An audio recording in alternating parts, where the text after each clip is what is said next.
Hello, hello, hello. It's Nikki Lanting, and welcome to this wonderful Sunday night Follies with Vintage Improv Festival. This is our pre-Thanksgiving show, and we have 5 acts with us tonight, so we're starting a little bit early.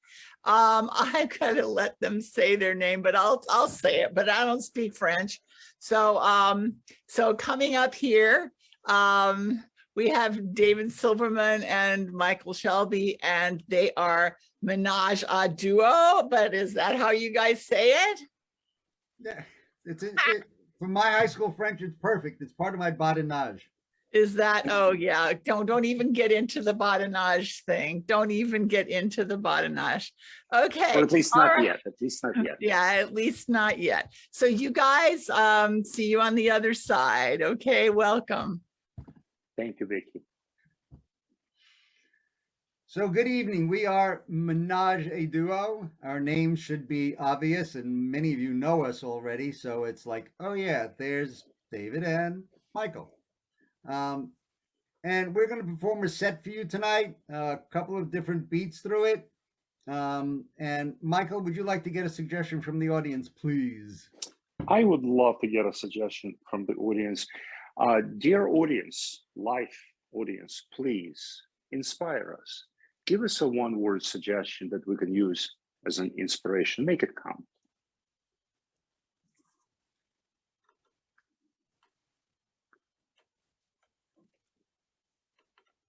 Okay. Our suggestion is pelican. Pelican.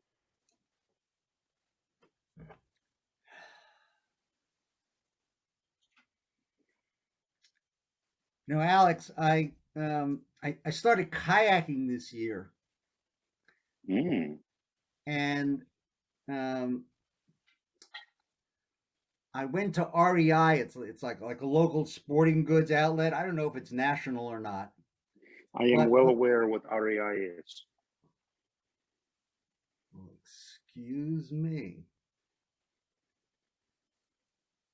Kayak. Now you tell me you know what kayaking is too, right, Alex? I don't know it personally, but I have heard of it. I'm glad you're into it. Steven, you're an adventurous soul. You know, it's clear I underestimated you, Alex. Steven, you do a lot of that. You underestimate me. So the classic relationship question then is it me or is it you? I don't underestimate me. So I should. And so I do. It's a perfect yin yang. It's far from perfect. It's very far from perfect. Trust me. All right. Trust me makes me nervous. Like I'm getting so many messages. First, it's one finger, which is like my mother pissed at me. Then it's 10 fingers, and like you're a classical pianist. And then you want me to trust you?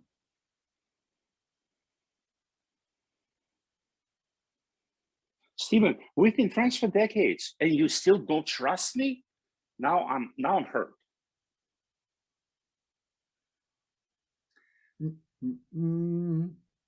Maybe I overestimated you.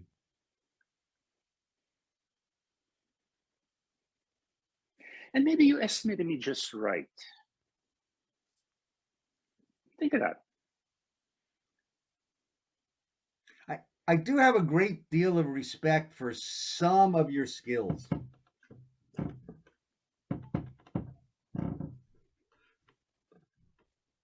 But not for others? I mean,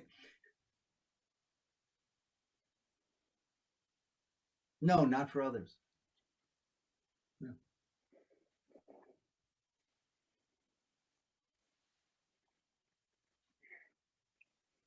Steven, I'm hurt. I thought we were good friends. Are we or are we not? Interesting question. Um, so if I respected all of your skills, like you'd be like up here in the status game, I might have to look at you as perfect.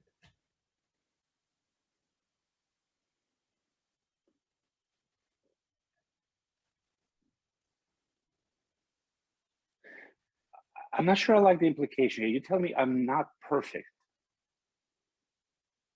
Everyone else says, oh, so you're perfect. You're perfect. My wife says, I'm a perfect husband. I'm not perfect.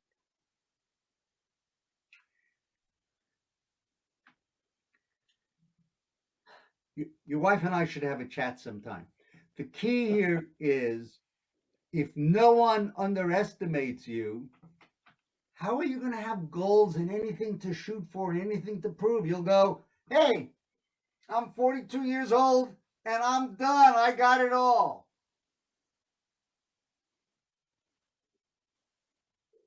Oh, outside of a kayak, I have everything you have.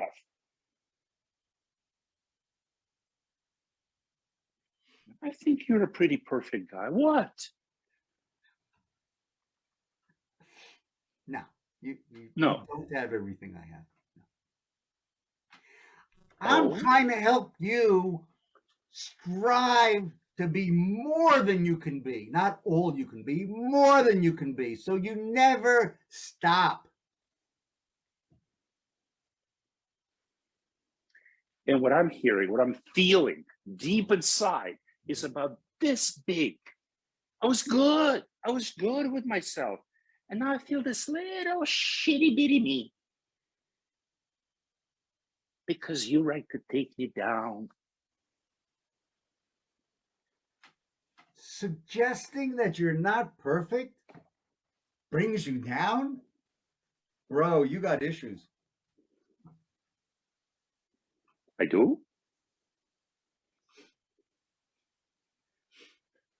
After all these years, you tell me. Why didn't you tell me earlier?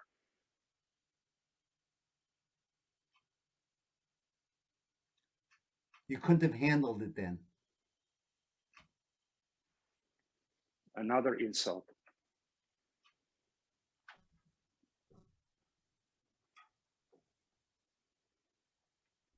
You asked for the truth. Yes. I give it to you. Yes.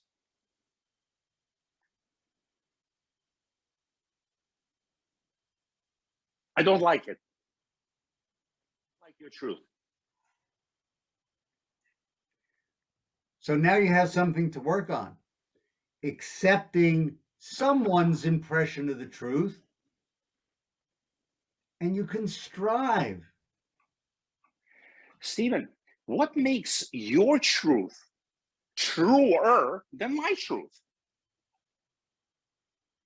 For me, everything. For you, your call. Not as much.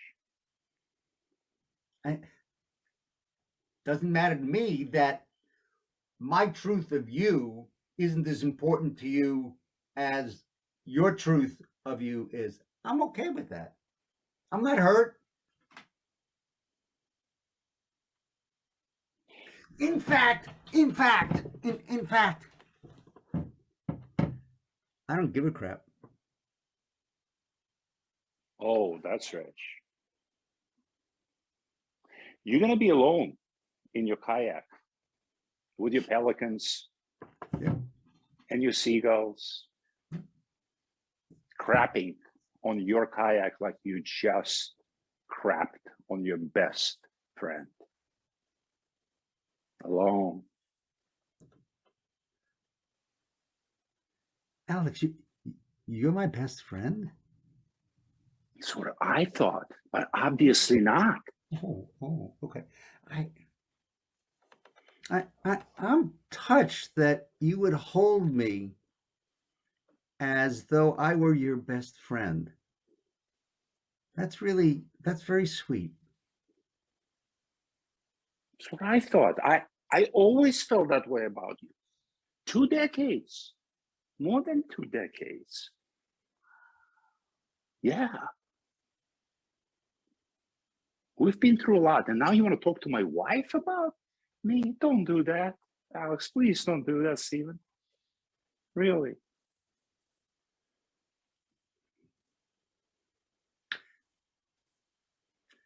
I've underestimated you.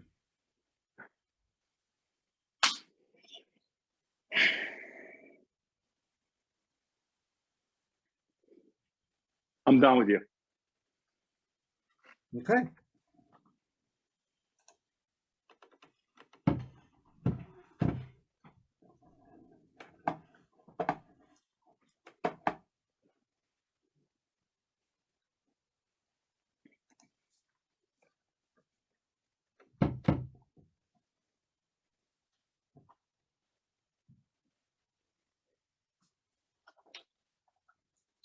Hmm.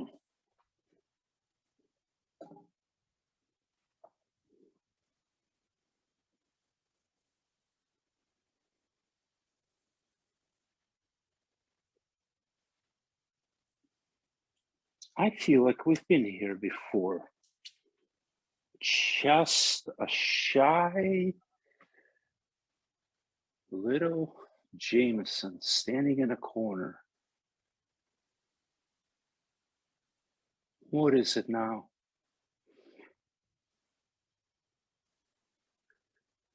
Martin, I miss you.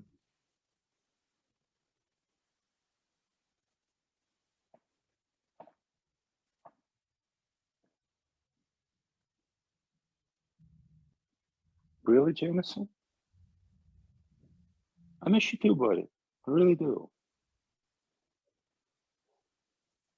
Martin, it's not the same for me without you. I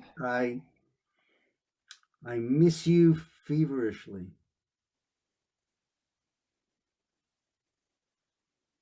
Feverishly. As in, like, you running an actual temperature, or are you using it metaphorically that you're like really uh, feeling strange inside, feverish, something shaking inside of you? Which way is it? Martin, I miss the way you hold me accountable like nobody else can. Jameson, simple. It's because I love you. I want the best for you, always.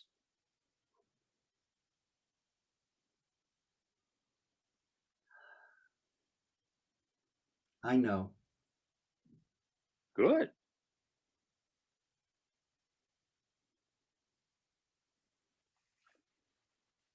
Martin,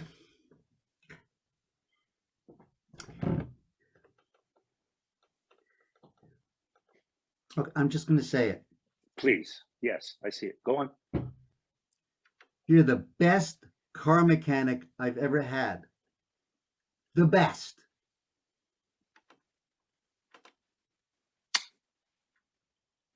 Thank you. It's nice to be recognized. Jameson, you're my best client. You brought every car you ever owned to me. I took care of you. You know, I'm thinking about some of those cards that I brought to you and how I got them. The way the, the way you could like change the license plates like that and put a paint job on them. Second nature. I always felt comfortable that I could stay one step in front of the law. New license plates, new paint job, knowing that you had my back. 100%. Even filing the numbers of that engine block every single time. I know what I'm doing. Second nature. You know, I've made enough money at this gig that I could retire to Puerto Vallarta, wherever that is. It's in Mexico. We've been neighbors.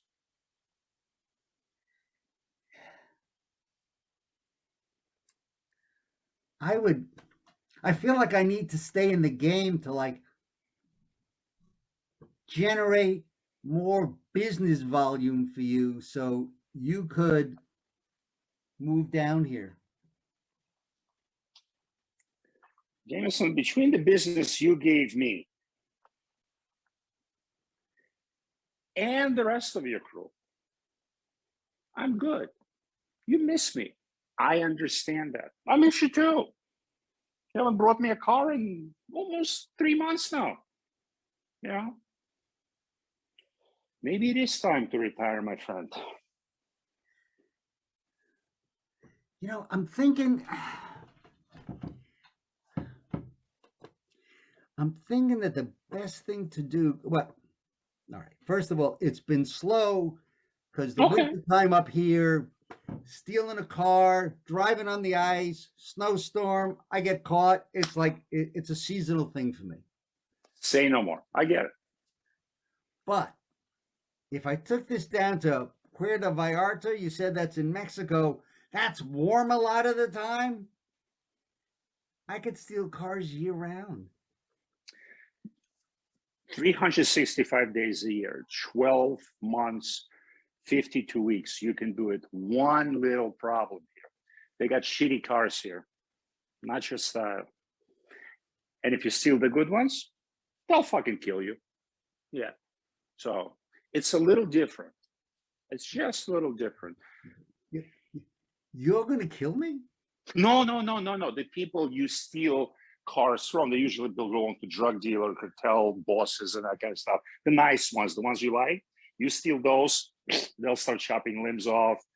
Bad news. And the shitty ones, there's no money in that, Jameson. I tried. No money. Change the engine block, paint job, license plate. They'll never know.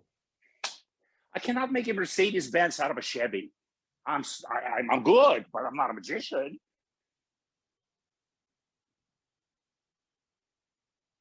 I believe in you. I think if you applied yourself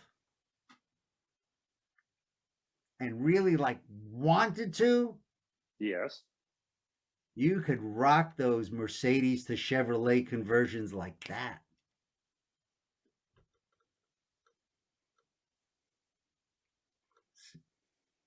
Yeah.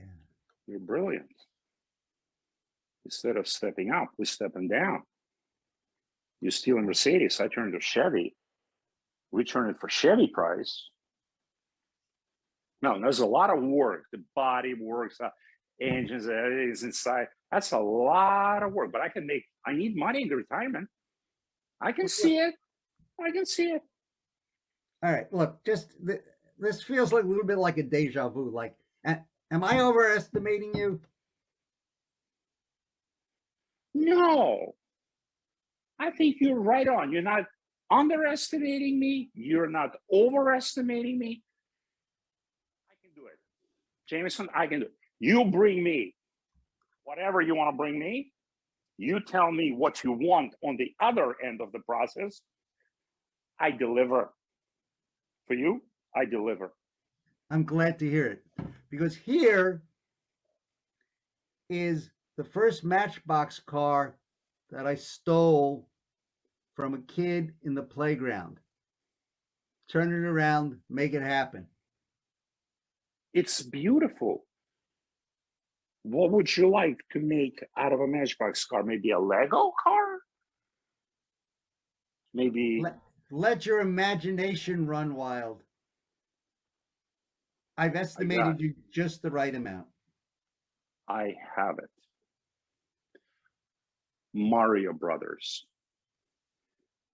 with a little pelican right on top. I love it.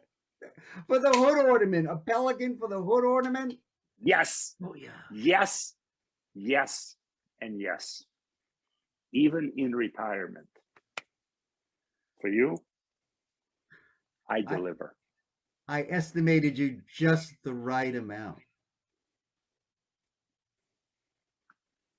Thank you. And that's our show.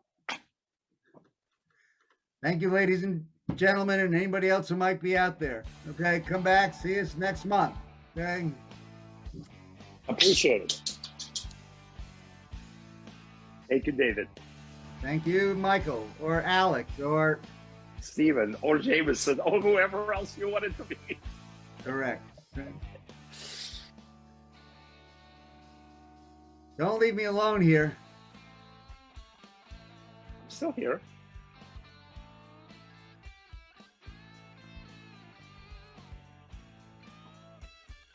Do you want to jump in? Are you playing a game more, or you want to do? We are Menage a duo. A duo. And I'm menaging and doing myself.